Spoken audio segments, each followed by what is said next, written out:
Skewed Reality Podcast. Wow, I'm happy to be back for another episode of Skewed Reality Podcast. It's just another day to bring you guys some content, bring you guys something controversial to talk about, maybe something you never ever even thought to conspire in your mind. But that's what I'm here for, to bring you something new, fresh, and insightful. And today we're going to talk about the topic of white privilege. Now, this may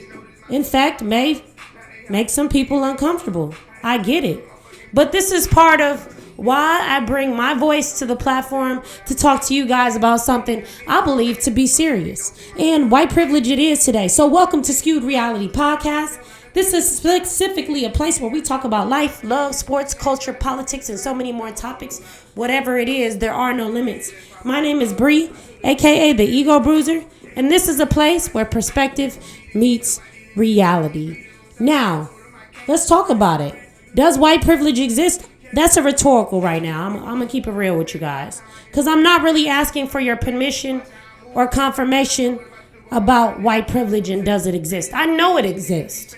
Because as a black person in America, you can definitely tell your positionality in the place or the hierarchy of the system that exists based off of the reference of racism. And as crazy as that is, and as colorblind as we work towards being, I mean, it's just not going to be that way anytime soon, especially with the people that they put in power that are very blatant about the things that they do. But I'm not talking about, the war on racism, right? The one color against another, when it all stems from the same, seed, really. It all stems from one source, and we broke off and branched off into another. So, me just thinking on a higher level of thinking, I put together things a little bit differently. So, white privilege, right? And really, the sarcastic undertone is, do I feel bad when you fumble that bitch? I'm going to say I don't. I really, really don't, right? So, I took the humanist approach coming into this episode. Hey, it all stems from the same thing. We're all pink underneath, right? And I believe these things. I really do wholeheartedly. But when we look at the structural premise of white supremacy, of the positionality of blacks or any person of color for that matter, America loves saying, pick yourself up by the bootstraps. And, I'd kind of agree to a certain extent, except was your race put through 400 years of slavery? Now, this is me bridging the gap between the last day of Black History Month. We had an extra day due to the leap year in February. And now it's March 1st, and I'm bridging that gap, right? So we need to talk about these things continually because Black history is American history. And as much as we try to deny that, this was literally built off our backs. That's undeniable, right? So we are a part of the historical context of what America means. Freedom, justice, liberty for all, right? So with that being said, white people that fumble your privilege, you're begging, you're loitering, you're doing things that are looked upon on me, especially because of the hue of my skin. Those same things that you're doing that I can't get away with, do I feel bad for you? No. Bitch, why are you homeless? Now, again, I look at it through a humanist view. We're all humans underneath all of this shell. But why? When the system was built strategically for you, you have this inherited advantage. Why are you lacking any way or shape, form in life? Fix it up. Dress it up. Go downtown. Shake the right hand. Meet the right person. They're going to take you, Sally, over Diamond, right? And not to even put myself in that function of disparity. But it exists. And so I really want to talk about those that acknowledge their white privilege. I appreciate you. And I really want to talk about those that sit in my face until it turns black, until it turns blue, because I turn colors. That white privilege doesn't exist. It's despicable, right? And those are what I'm I'm arguing for or towards. Like, are you guys serious? You can have less credentials than me and be in a more powerful position than I am, even though I've worked my ass off to get to where I'm going. You know, there's a clear gap in ability to achieve just early on. Some of the crutches and sins and traumas that they put on us as black people, traumatized, this, that, and the other. And yes, these things are true, but there's a way to heal the community. That way they can still succeed. That means through resources. That means through, the accessibility to things to live, to thrive. And so it's all a systematic thing. And so with that being said, because it's advantageous for you, how do you sit here and look me in my face and say that it doesn't exist? And if you're not taking advantage of the system, I'm really looking at you sideways. So really, I'm asking viewers right now to really think about the context of white privilege. How has it impacted you as a person of color in America? And white people, I mean, I'd love to hear from you too, but really I'm Xing you out of this conversation because I know it exists. It's no doubt within my mind.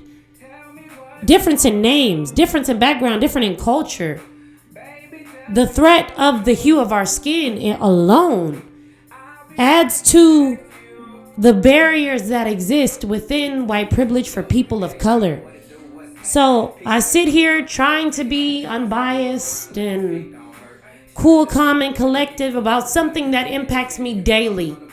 But I really, again, I'm just bringing awareness. I'm trying to inform you that it does exist. We should acknowledge it and we should use it to our advantage to strengthen the communities around us if that's what we're looking to do as Americans, as people, as whatever, right? So like I was walking in the Brookfield Mall the other day and it was like, if you disrespect this flag, I'll kindly dismiss you. For what?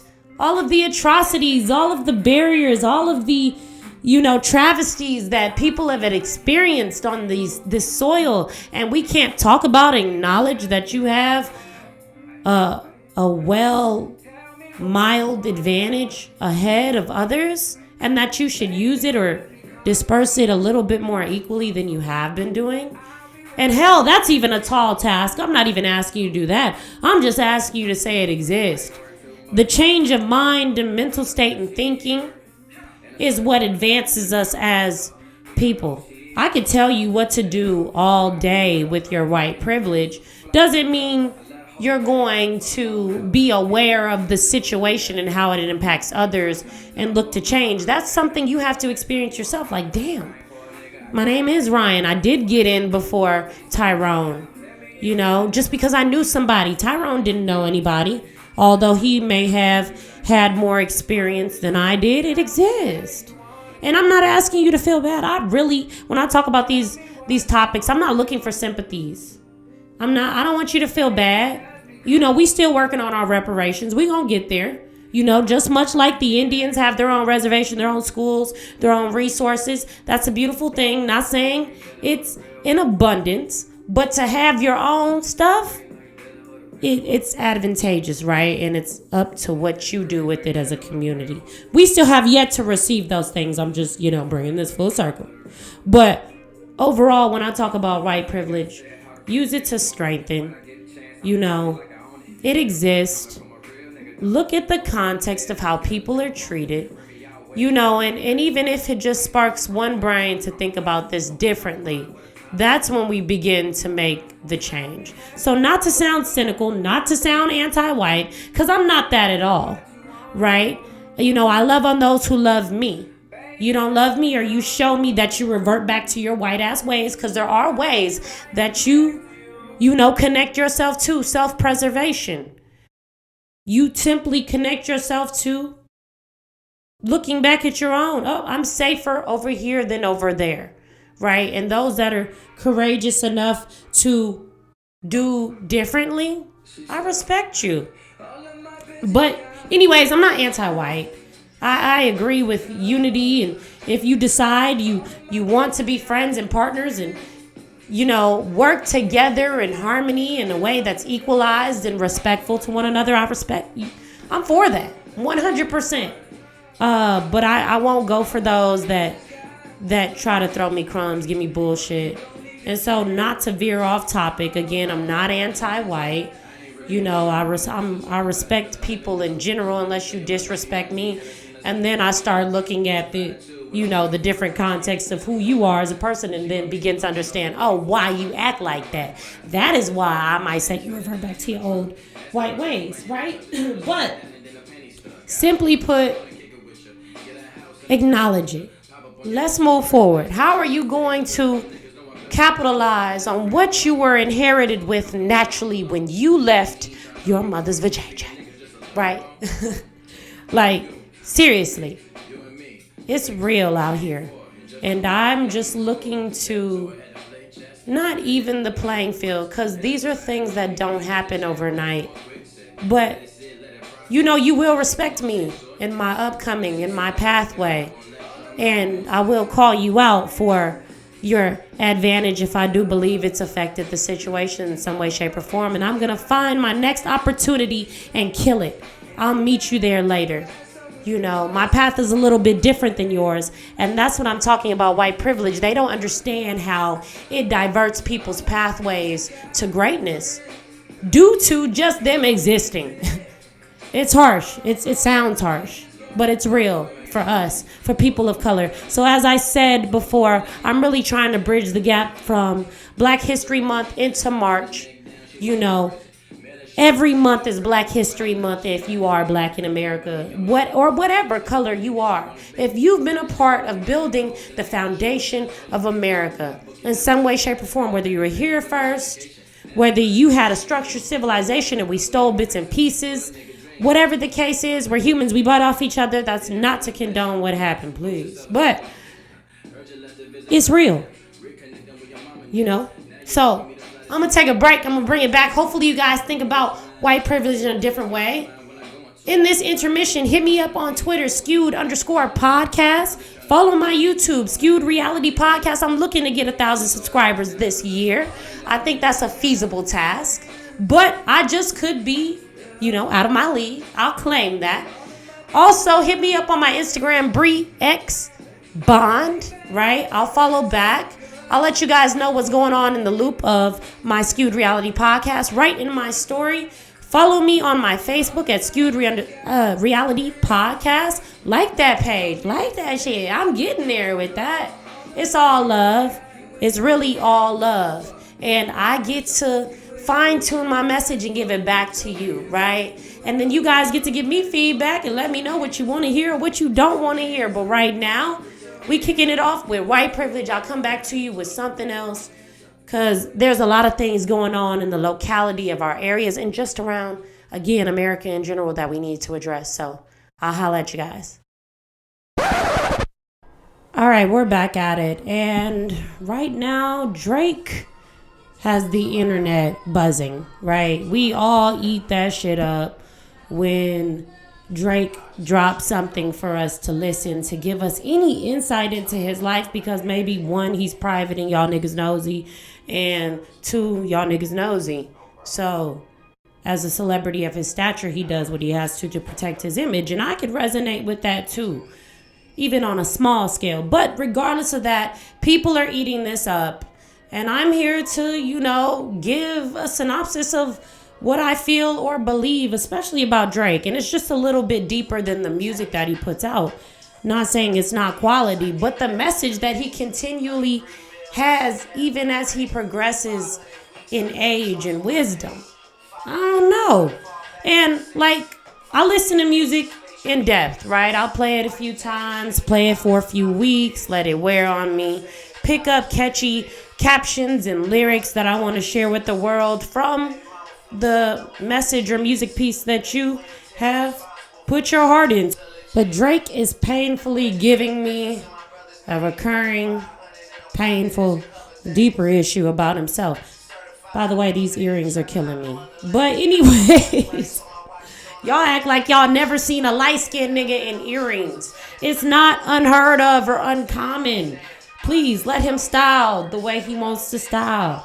But anyways, getting back to the music, I listen both now. We got Drake, When to Say When, in the background. And it samples Song Cry by Jay-Z. So I'm assuming it's some relational ties, paying homage.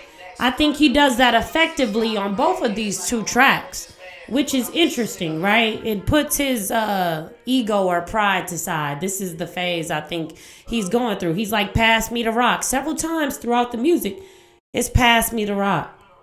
But anyways, one thing that I wanted to point out, red flag, what is up with him in this same mind or thought and thinking of relations, right? Just even with women, like, are we this low where niggas can get over on us and hit us when they in the city? I'm mad. But at the same time, I don't blame him. Is that the current climate of relationship that we deal with? Yeah. I don't know. I definitely did ride out to the Chicago freestyle, which featured Eminem's Superman flow. Now, that's a classic. And as Jay-Z has already said, first of all, you can't listen to an album and rate it in a day. It's just impossible. Oh, Magna Carta classic. 10 minutes after it comes out. Yeah, it's impossible to even get what the nuances, the all the instrumentation, all the words, what is being said in the music, what is about. Like, it's impossible to do that in 24 hours. And when I see that, I'm like, oh, so this is all just, what I mean? It's like, okay, so I can't put any I can't put any weight in it. It's good. You review the album, it's great. You like it, fantastic. You don't like it, that's good too. But it doesn't mean anything. Because so even with that legendary gem dropped by Jay-Z himself, I sit here less than 24 hours in, judging the message that's being said rather than the quality of music. I know it's going to wear on me. I mean, some things just don't weigh on me with Drake. He does miss some goddamn singles. And y'all don't want to call him out for the singles he's missed because he has more wins than losses, which I agree. If something outweighs, the other, then that's what you are in the end. You can't be godly and evil at the same. It's choose one. It's pick a side. Unfortunately, some things are black and white. But getting back to the music, whatever these loose leaves, you guys are calling them, decent quality, we're gonna listen because they're paying homage to some of the people, the great people that we've looked up to. He knows how to grab an audience. That's Drake, right? He's been doing that since Degrassi.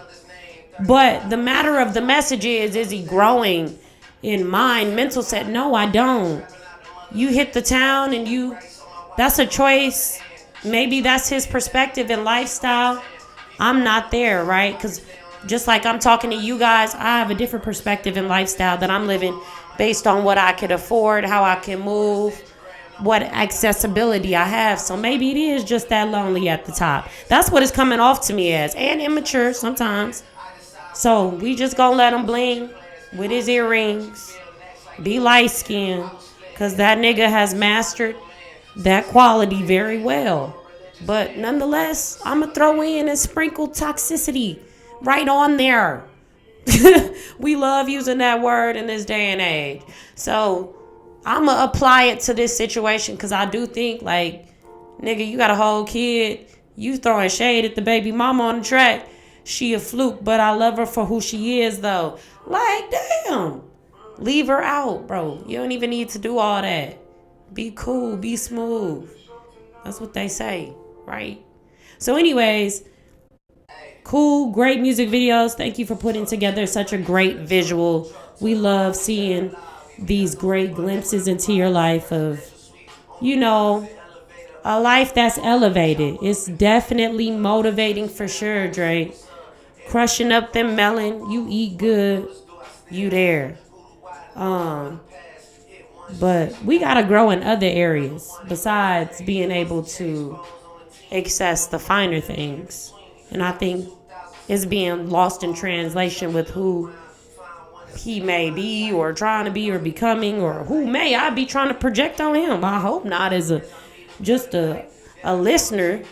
But yeah, that nigga wild though. That nigga wild when he said light skin, but I'm still dark skin. Something to that effect. That shit wasn't accurate, but it was as accurate as I was going to be. I knew Drake was crazy. So we gonna let him pay homage. We gonna let the greats give feedback on really what quality of music is being put out by him and how they translate or take his message. Maybe it'll lead to partnership in the end. Drake is really breaking barriers, breaking down bricks too. We see that in the music video. That's he's showing you something that you've never seen before that you can go get, that you can obtain. And so he really reminds me of an Arab man who's come to America and is killing it in the hood. Why didn't we think of that, niggas? So I'm done. This is great. I had him playing in the background. So again, as a fan, because I do want to represent and say that I really love Drake as an artist. I don't know who he is personally. Some of those things really, they gravitate the audience. Yes, heartbroken, love, money, family, whatever he tries to convey that we pick up on and other things that we don't. He's an amazing artist that has managed to work the system. Right. So, I just put it in that context. When you learn that certain things are a maze that you can navigate, and there's a formula to I can't hate on that. So, that's where I'm at. I'm going to sit out on this one, check the message. Me, I'm a message lyricist. I think deeply about what's being said to me because I know it influences me in some manner. I don't like the lyrics too much. I don't like the message. I'm not your, but that's just me. I'm just in a different space than maybe others may be. So I take that into consideration.